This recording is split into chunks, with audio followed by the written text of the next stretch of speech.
We're here because of the kindness and the courage of Eva Zaret. Thank you. I had the honor of going to Eva's house. I usually get to speak to the survivors for an hour one-on-one before we do these, so I get to get a sense of their story. They say a picture is worth 1,000 words. So I probably saw 10 million words at your house the other day. There's so many pictures because Eva says that's all we have left. It's not quite all we have left, but they help a lot. Paint a picture for us of your family when you were a little girl before the war started. Tell us about your parents and your grandma and where you lived. Well, first of all, thank you for coming and thank you for doing this. I wish that we would learn from history, but it doesn't look like we do. It's not easy for me to come and speak because I go through my whole childhood, which was very painful. We had a wonderful middle-class family. My grandmother lived with us till the things were happening slowly. I was 7 years old, so my story, I don't go and elaborate on what really happened during World War II. I tell the children that I go to school to talk to and to you my story, what I saw as a child. So I had a wonderful, happy childhood till things were coming on horribly. By the way, you said your grandmother. What was grandma's name? My grandma's name was Rose Reisel. My granddaughter here is named after her. My father, Jacob, who was murdered after working in a hard labor camp for a year and a half. 2,000 Jewish men were coming home to the Hungarian border from Yugoslavia, working for the Germans, and they had to dig their grave and shut into it. That's how he died, and I lost my father's whole family. My aunt was 7 months pregnant, died in Auschwitz. As she tumbled out of the train, the Nazi stuck the bayonet in her stomach. My father's brother was very wealthy, so they were living in a villa during the horrible times, and there were he and his wife and the daughter were shot into the Danube. You said something the other day that stuck with me, haunted me. You said that Danube is my family's cemetery. The Danube, because many of my family, cousins and uncles and aunts were shot into it. Out of 650,000 Jews in Hungary, and it was like a year and a half that it all happened. It's kind of towards the end of the war, that all the Jews of Hungary were pushed out into concentration camp or shot into the Danube. That two cousins of mine who were hiding in a convent, the nuns took them to the movie, and a friend of theirs, a school friend of theirs, recognized them and they grabbed them. They're not Jewish, they're falsely with the convent. Let's grab them, and they're shot into the Danube. So that's part of the cemetery. So life was going on pretty well, and you said you first felt the pain of what was coming at school. What did children call you, and what happened? Christ killer. My friends, whom I went to school with, I was in first grade. All of a sudden, they hated me. I didn't know why. They called me Christ killer. I went home crying, and I asked my mother, did I kill anybody? Did you kill anybody? I didn't even know who was Christ. That's how it started. I felt hatred. I felt terrible hatred from our neighbors, our friends, my girlfriends. In school, I didn't understand. Did I do something? I didn't do anything.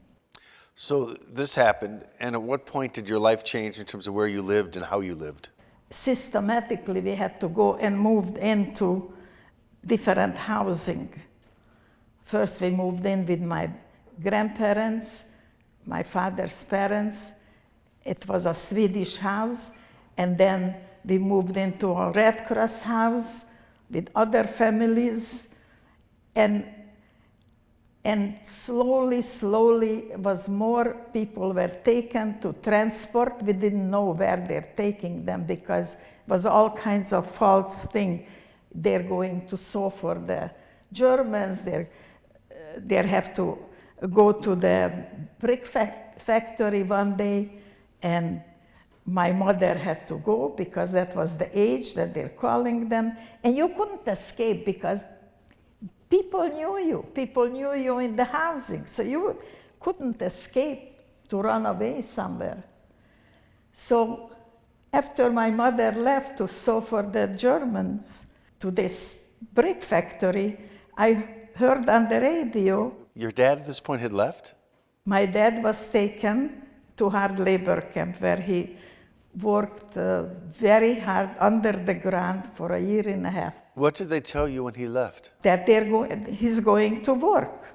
They're going to work for the Germans. They're even in the beginning, they were able to send pictures of themselves working. But then we discovered, later how hard those people worked, and once they lost their strength, then they just murdered them, like my father. They sent 2,000 men, and they had to make their own grave and shut into it. He was 35 years old. I miss him to this day. I'm looking, because I didn't see where he was buried. Somewhere, maybe some sunflowers growing over him. I don't know. And you have a picture of him that has thread woven into it. How come? Because that thread, he once sent a postcard, which is in the Jewish Museum, and it said that we reached the Hungarian border and soon we're going to see each other. And he had a little snapshot of him, and he sewed it on the postcard. That was the last thing that I had from my father. But there is another picture before the war. The last time I saw him, I am in this beautiful boulevard of Heroes, Hero Square, and he's holding my hand. And that was the last time I saw him. And that's in Budapest? Budapest. And you got to go back there with your family? I went back with my children and grandchildren. Here is one. I took all of them back to show them of my wonderful city where I was born, and I am 5 generations from my father's side, and they loved Hungary. They loved living there. It's hard to, even for me to believe what happened, and I lived through it. So your dad went to work in the Boer camp, and you were about to say there's this announcement on the radio. Your mom had been told she had to go work, and Mom did hard labor. She was clearing rubble, right? Yeah, there were to get away from the house, because the Nazis came and they just picked up people, kids, women, whoever were there, announcements, and they took them with trucks. But this time they said everybody has to come from this age to that age, go to sew for the Germans in the brick factory. Well, later on we found out that wasn't where they're going. They were taking them to the train station because the trains were going constantly to Auschwitz. The Hungarian Jews were the last of the Jews who ended up straight to the gas chamber and to the ovens. So the radio announced that whose husband is in Bor, where my father was, don't have to go. So I ran. Budapest is a big city. I ran out and I found my mother. And when she saw me, she started yelling at me. What are you doing here? She got scared. So it happened that was a nice policeman next to her and said, listen to your daughter, she's telling you the truth, get out of the line. I saved her life. I didn't know I'm going to do that. At age 7, I don't know if you remember anything from age 7, but because what I went through, such horrible things, it's those sticks in my memory. And I asked you when we talked, how is it that you would have heard this announcement? And you said throughout this experience, the radio was always on in your house. We always find news. We looked when the war gonna be over, because by then, you know, the Russians were very close to Budapest, but the Katyusha rockets were coming in. So we wanted to know when the war is over, what's happening, where we have to go, what's gonna happen to us. So the radio was constantly, all night, all day on. Throughout your life and throughout the story that you tell me, it's clear that when you have a gut feeling, some of us ignore our gut feelings and some of us listen to them like they're an alarm bell. You several times in the stories you've told me, listen to your gut feeling.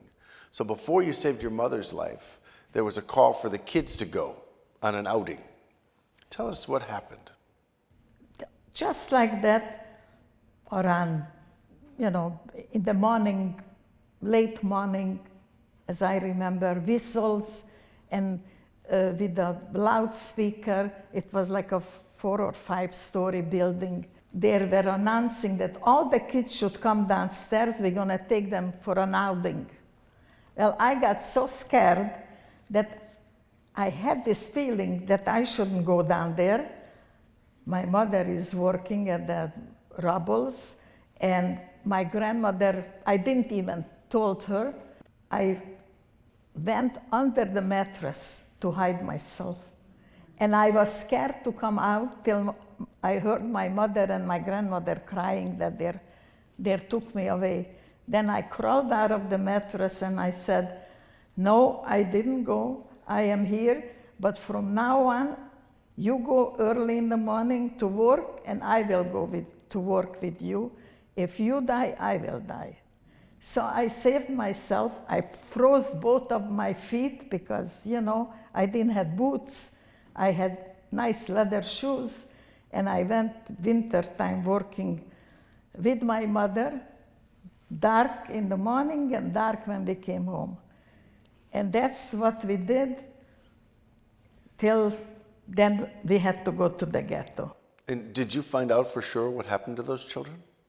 No, nobody came back. Nobody, whomever they took, nobody came back. So obviously they ended up in Auschwitz, because most of the Hungarian Jews ended up in Auschwitz. So you went from the different housing, and you stayed with your mom and your grandmother throughout?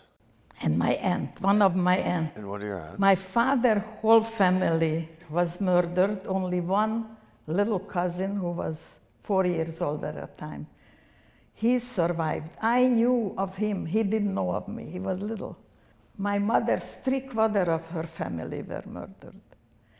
One of my aunts with my grandma and my mother and me, that 4 of us survived in the ghetto.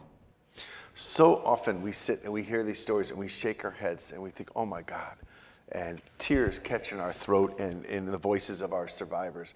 But every once in a while, they also have a story that makes us think that sometimes, even in the midst of the horror, there's beautiful stories. Peter's one of them. So your cousin, who was 4, Peter, another one of your gut instincts. So what happened to him during the war?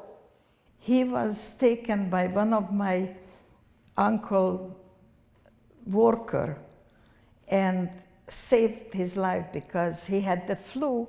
And when his mother went to say hello and congratulate her father, the Nazis came to this villa where they were hiding on Christian papers, and some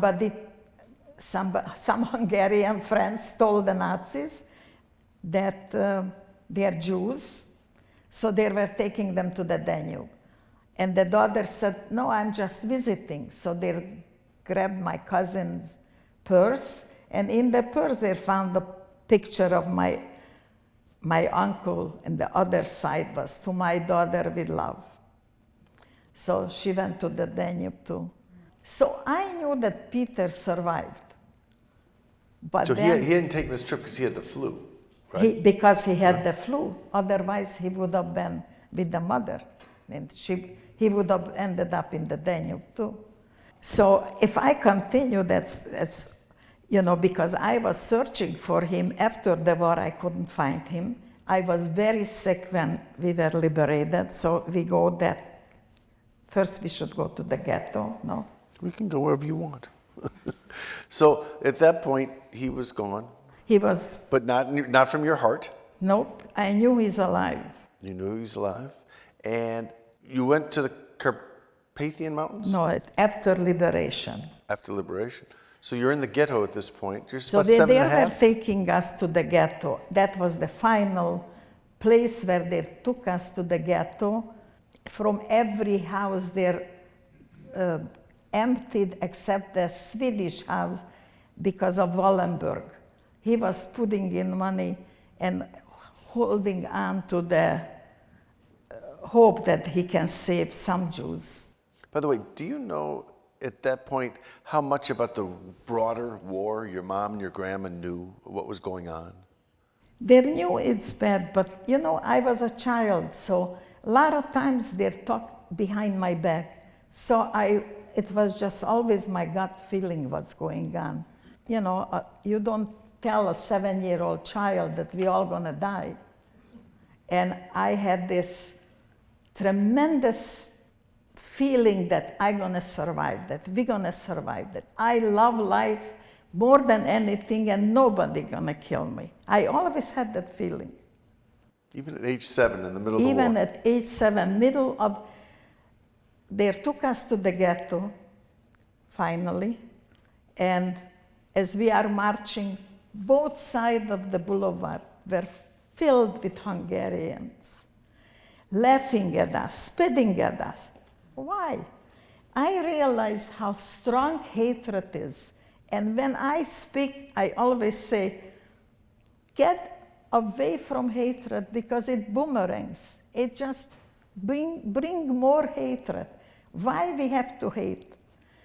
So I didn't know why people angry at us or just laughing at us and just hating us. So my grandmother was walking with my aunt and they hit her with the other side of the gun because she was not going fast enough. My mother was holding my hand and next to her was a woman, I never forget her face, holding her baby. And the baby was crying. I mean, they took us all day, like spectacles. And the baby was either wet or hungry or who knows what. Comes this Hungarian SS, grabs the baby out of her arm and throws it to the wall. That's the worst nightmare. I still have it. Every time I come and speak, I have that nightmare. I never forget that cruelty, that with the laughter. Then we got into the ghetto and young people used to come in and we had to put up our hand and whoever they wanted to shoot, they shoot, just for fun.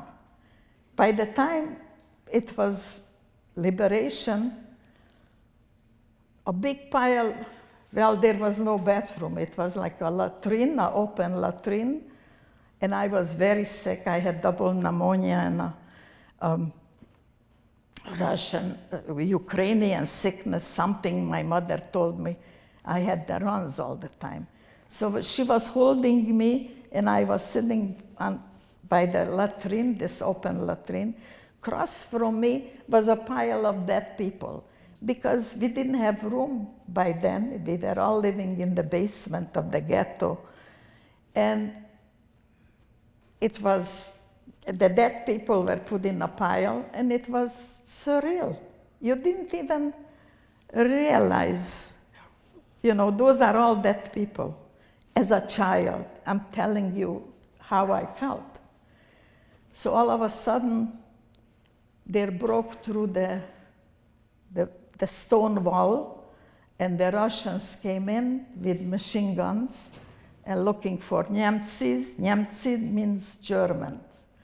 And then they saw they saw that this is a ghetto and people are dying, and they brought in pails of chocolate for the children. And then somebody told them, don't give the children anything because we were starving. We could have died from the chocolate or from the food. So then the Russians said, you can go. We went out, and then this is also in my nightmare, the shock what I saw. As I walked out of the ghetto, dead everywhere, smoke, rubbles, death. A German soldier, a Russian soldier, a Hungarian soldier, a horse, a dog, everywhere death. And that's so instilled in my memory, I can never forget. So we went home, the home that we left, and obviously some other people were living in the house where we lived. My mother was looking for some food.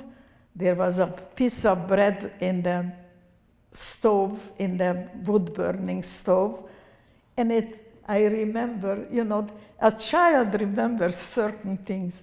The bread was white and had green coming out of it. And we ate that bread. It was so delicious.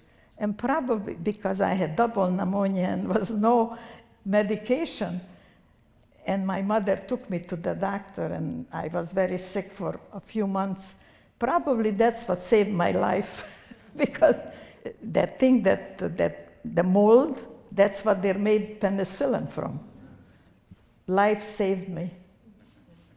If we were doing this talk in like chapters, the last chapter, seeing a baby thrown against the wall, taken out of its mother's arms, and seeing the liberation in the image of death everywhere you go, and yet spending any time with you, it's clear that, the idea of choosing life is what you've chosen to do, that your faith and you will survive, and that life is great, seems to permeate out of you. How can you go through what you went through and still have the feelings of the optimism and the belief in life that you do? And beside that, I was very angry at God. I didn't know whom to be angry. I lost my father, my family, most of my family. I think what you asked me, because I had my mother and my grandmother and my Aunt Love. I was lucky to have their support. I don't know how somebody who didn't have the support survived. But my aunt took me to the Carpathian Mountain. After that, I felt better. Maybe they thought that the mountain air gonna be better for me. I cried all the way to the mountains because I had to leave my mother and grandmother back. I was holding on to the people that I loved. So my aunt said, it's gonna be okay. Rosh Hashanah comes and they're gonna come and then they're gonna take you back to Budapest. And I remember this Carpathian mountain area was beautiful. And there was never bombing there, no bombing during the war. But every Jewish home was completely destroyed by the non-Jews. Brick by brick, they took apart the houses. They were looking for gold or whatever the Jews had. They took everything away. And every home was a rubble. So I used to go, and I was very angry at God that I didn't know whom to blame. So I used to go kick a stone, and I found a little Torah one day, a little Torah scroll. It's in the Jewish Museum. And I always had the yellow star that we had to wear in my pocket. And I made a cover for this Torah and embroidered it with blue embroidery. It's in the museum, you can see it. And I said, I remember what I said. I wore this star, you wanted me to wear this star, now you can wear the star. I told God. And I still have and I didn't want to touch it. My aunt had it, and she sent it to me when I came to America. I was very angry. But as I grew up, I realized that God gives us choices. And it's not He who wanted to kill us, but the evil that is in this world. That's all I can say. I forgive God. We talked about choice, and you said maybe we're given too many choices. Can you talk about why you said that? Because there is so much evil in the world, and we have to stand up. You know, millions of people were murdered. Where were the other hundreds of millions of people who were bystanders, who were just stood there looking at us as we were nothing? Instead of some saved some people, not enough. Where are those people who were the bystanders and didn't stand up and didn't stop this madness? And I'm afraid that we still didn't learn. You recently went to Baraboo.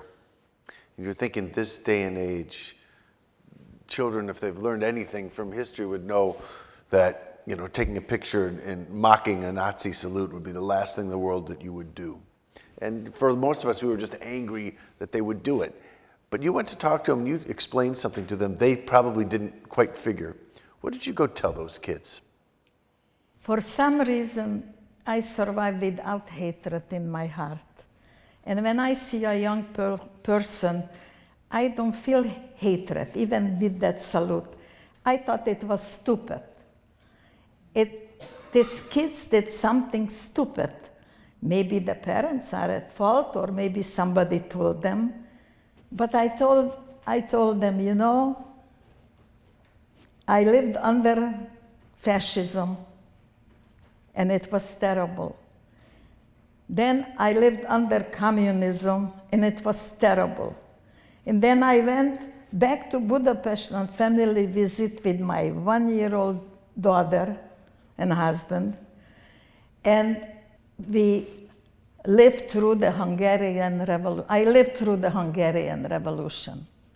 It was total destruction again, total hatred and destruction from the Russians, from the communists.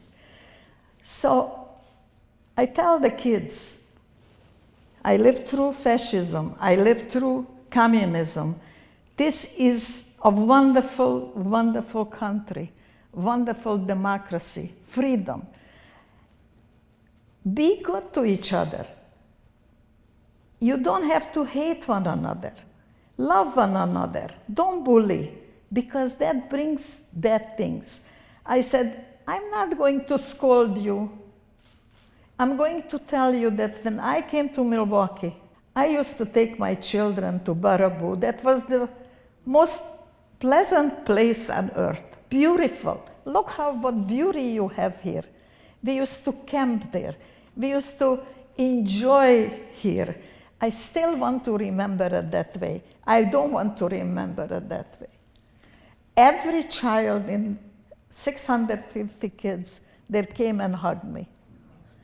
Because that's the truth, the positive truth, that you have choices. So as you said, you survived fascism and communism and the revolution. How did you and your family come here?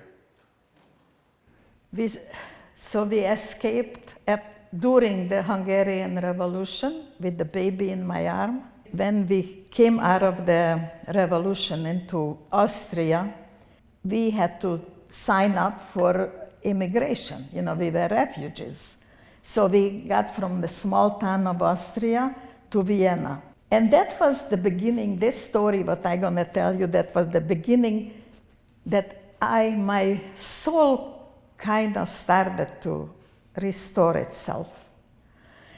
From the picture that is in my mind, how the Nazi took the baby, threw it to the wall, I was standing in front of the American embassy, and my baby was in my arm, crying. And I didn't speak German. This was Austria. This was Vienna. It was very bad during the World War II. Vienna was just as bad as Germany, even more. As my baby Judy was crying, this woman, I didn't know, comes over and sees me with the baby in my arm and starts doing this by hand. Come. So I said to my husband, I'm gonna go. I don't know what she wants. Stood out of the line and followed her. A block away, she took me into her home. She took off the sheet from her bed and cut it up and gave me diapers. So I said, you know, there are still good people in this world. And it's kind of begin the restoration that probably that was my way of connecting back to humanity. And then we worked for the visa to come, and we got a working permit, and we came on a boat, General Han. We went to the boat 25th of December. That night, my daughter came out with chicken pox all the way to America. And we arrived January 7th to America. When I saw that Statue of Liberty, I said, I'm home. The home for a freedom of no wars, of goodness. And I love this country very much. And you came here to New Jersey first? How did you get to Milwaukee? First to New Jersey. And my sister-in-law and brother-in-law lived here in Milwaukee, and they came in about August to see how we live. And they said, you know, you live in such a crowded place, Patterson, New Jersey, and why don't we just go to Milwaukee? It's so beautiful. The air is clean, and it's a clean environment. You're gonna like it much better. Our friend Tony Alter was living there too. We decided, we came to Milwaukee. So, and I love Milwaukee. So you come back to Milwaukee, and you have one daughter. And then I had another daughter. So Judy and Lisa. And what I didn't tell you, in the Carpathian Mountain, while we were living there, we could not leave because the Russians, it became Russia. So when my mother and grandmother came to take me back to Budapest, they closed the borders. The Russians closed the borders. Nobody could leave because they put all the armament, guns, and then later the nuclear weapons, all in the Ukraine, all this mountain area. So they didn't let us go out. So till I was married at age 17, I had Judy when I was 18, and we went to the embassy, and we got a visa to go to family visitation to Budapest. And that's how I took one picture. This is me and my daughter Judy, a passport picture to go to Hungary and then to come to the United States. So during this time when I was living in the Carpathian Mountain, we had to learn how to have bread and vegetable. We had to plant our own to eat, because it wasn't like Budapest where you go to the supermarket. This was a country where you had to make your own. My mother remarried, and I had the joy of my life. My little sister was born, so I finally had a sibling, which I loved very much. I had to leave people behind again. My whole life, that's why I have so many pictures in the walls, in the refrigerator, in every room of my house. because those are my memories. I carried the picture along. And when I came to this country and later on, I was searching for my cousin all the time. My father's little, nephew. Finally, year 2000, my husband found him in Australia, and Sydney, Australia. And since then, we see each other at least once a year. Either I go there or they come here. So that's my story. That's a great story. I have a couple questions for you. Okay. Someone would like you to tell us what you remember of your Jewish family life before the war. Did you go to synagogue? My grandmother, from my mother's side, they were very religious.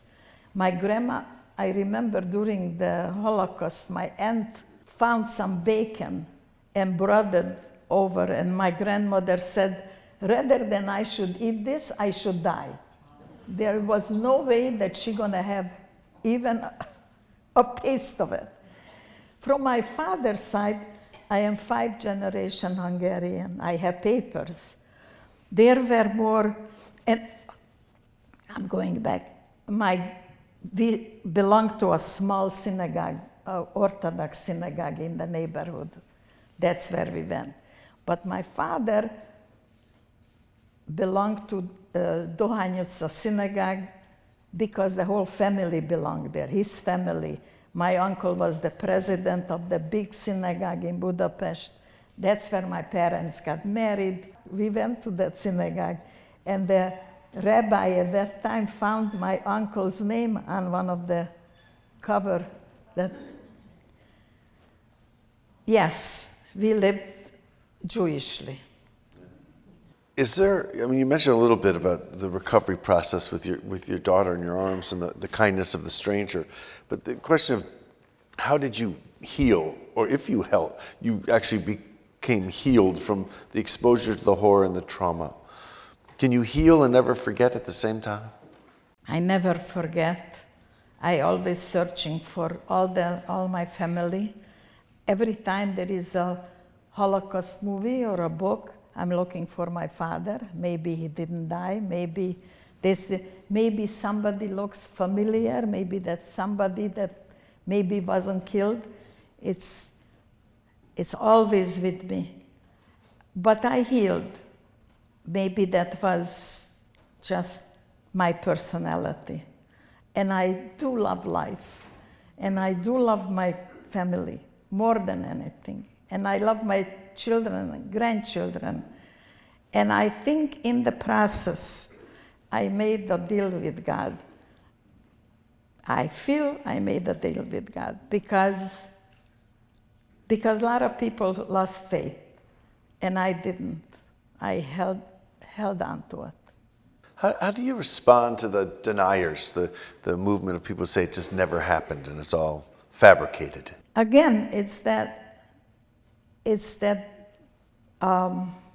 anger of lies, of destruction. It's constantly lifting its head up. And I get more mad at the people who don't stand up and say something than the people who do the stupid things. You mentioned that the experience of seeing the baby torn from its mother's arms is the worst nightmare. Do you still have nightmares? Yes. Is this something that goes away at all? Every time I speak. Last night, I was telling my son-in-law, I didn't have such a good night. I have a stress. I relive parts of my past. Is like shooting up into my head. It's very difficult I get anxious and I have to do it because I feel maybe in a small way I do something good. I bring something good so people can see that choose the good in life. And that's why I do it, otherwise I wouldn't. Because it opens my wounds all the time.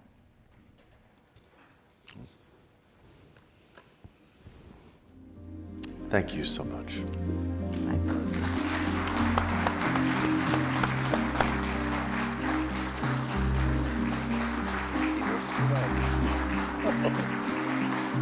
Good night.